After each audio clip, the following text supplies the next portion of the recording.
నీ మనసుకు కావాల్సిన మందు సమాధానం అది నీ కాడనే ఉంది. Download and subscribe to ETV Pen.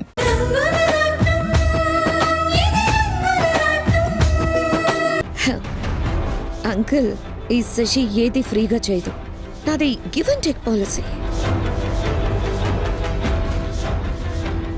అమూల్య మీ ఇంటి కోడలుగా అడుగు పెట్టాక నా రుణాన్ని ఎప్పుడు ఎలా తీర్చుకోవాలో నేనే డిసైడ్ చేస్తాను.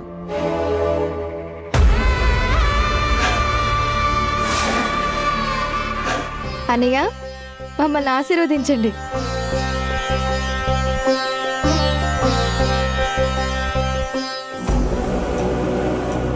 ఒకే ఒక్క ఐడియా జీవితాన్ని మార్చడం మాత్రమే కాదు, కొన్ని జీవితాల్ని నిలువన కూల్చేస్తాయి కూడా.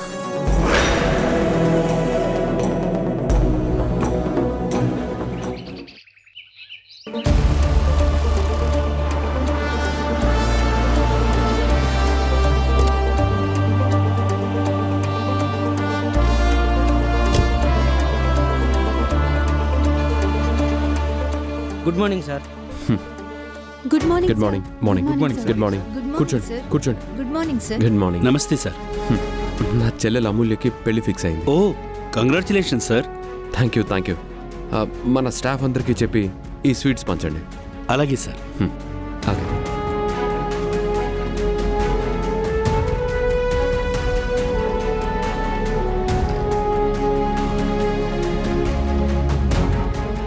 Excuse me. Yes, come in.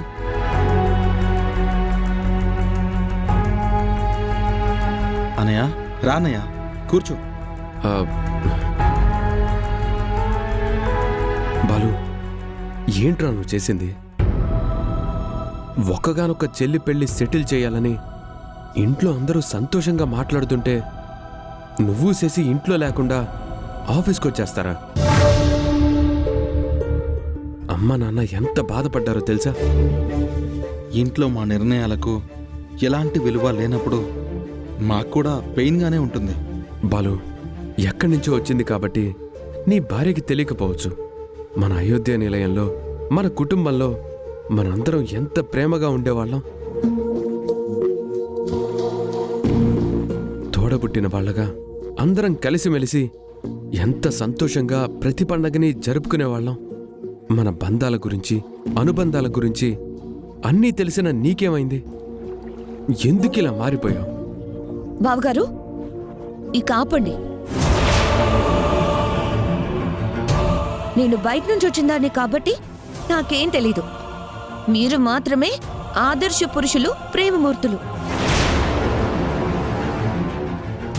నేనేమో కుటుంబంలో గొడవలు పెట్టేదాన్ని, కలహాలు సృష్టించేదాన్ని, మనుషుల్ని విడదీసేదాన్ని. అంతే కదా మీ ఉద్దేశం? బాలు, చూసావు కదా మీ అన్నయ్య నా గురించి ఎంత చీప్ గా మాట్లాడుతున్నాడో చూస్తున్నావుగా. శశిరేఖ, నేను నా తమ్ముడితో మాట్లాడుతున్నాను. అంటే నేనెవరిని? బాలు మాత్రమే మీ తమ్ముడు. తన భార్యనైన నేను మీ కుటుంబంలో దాన్ని కాదు. మన ఫ్యామిలీలో నాకు ఎలాంటి స్థానం లేదు. నా మాటకి ఏ విలువ లేదు. మీ దృష్టిలో నేను ఒక ఆఫ్టర్ ఆల్ దాన్ని, అంతే కదా? చాలు చాలు బాలు, నిన్ను ప్రేమించి పెళ్లి చేసుకున్నందుకు నాకు నీ కళ్ళ ముందే గొప్ప గౌరవమే దక్కింది. బాలు, ఇప్పుడు చెప్తున్నాను, ఇంకొకసారి నా ప్రాణం పోయినా సరే నేను మీ ఇంటి విషయాల్లో కల్పించుకోను. బుద్ధి లేక అలా కనుక చేస్తే నువ్వే నీ చెప్పుతో నా చెంప మీద కొట్టు. శశి, ప్లీజ్, నువ్వు అలా అనొద్దు. నువ్వు ఏడిస్తే నేను చూడలేను. ఇప్పుడు చూస్తున్నావు కదా, ఇప్పుడు నా బతుకంతా ఏడుపే అని నాకు బాగానే అర్థమైందిలే. ఎందుకు ఎందుకు కావాలనే వాడిని రెచ్చగొట్టాలని చూస్తున్నావు? అనయ్య, వద్దు. శశి నా భార్య. నేనే కావాలి అనుకుని నన్నే నమ్ముకుని మన ఇంటికొచ్చిన నాలో సగభాగం తను. తనని నువ్వు నా కళ్ళ ముందే బెదిరించినట్టు మాట్లాడతావా? అరే, కనీసం నీకు తను మరదలవుతుందన్న అభిమానం కూడా లేదా? తనేదో నేరం చేసినట్టు నిలదీస్తున్నావేంటి? అన్యాయంగా నా శశి చేత కన్నీళ్లు పెట్టిస్తావా? తమ్ముడు, అది కాదురా. నో అన్నయ్య, నీకిదే చెప్తున్నాను. నువ్వు మాతో ఎలా బిహేవ్ చేస్తే నేను కూడా నీతో అలానే బిహేవ్ చేయాల్సి ఉంటుంది.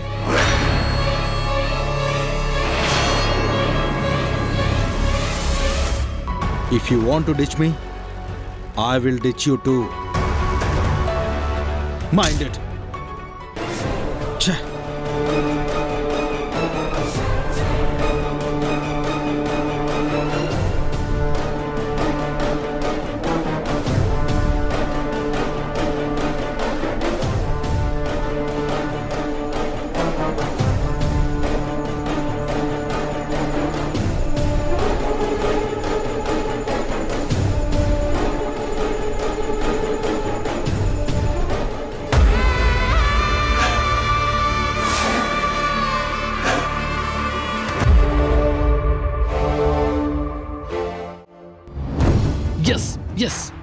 Yes.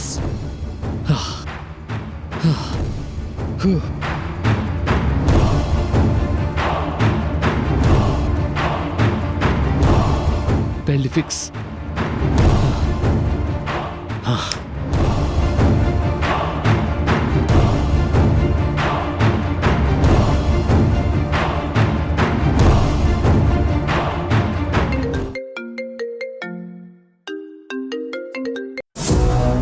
చందు, చెప్పరా, ఉచ్చు బిగిసినట్టేనా? ఇంకా డౌటా నాన్న? ఇంకో 3 రోజుల్లో ముహూర్తం ఫిక్స్ అయిపోతుంది.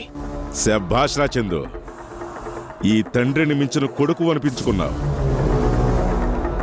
మన శశిరేఖ అక్కడ మీరు మాట్లాడుకున్నదంతా సీక్రెట్ కెమెరాని పెట్టి ఇంట్లోంచి మేము లైవ్లో చూసుకునేలా చేసింది. నాన్న, శశి మేడం బ్రెయిన్ చాలా షార్ప్.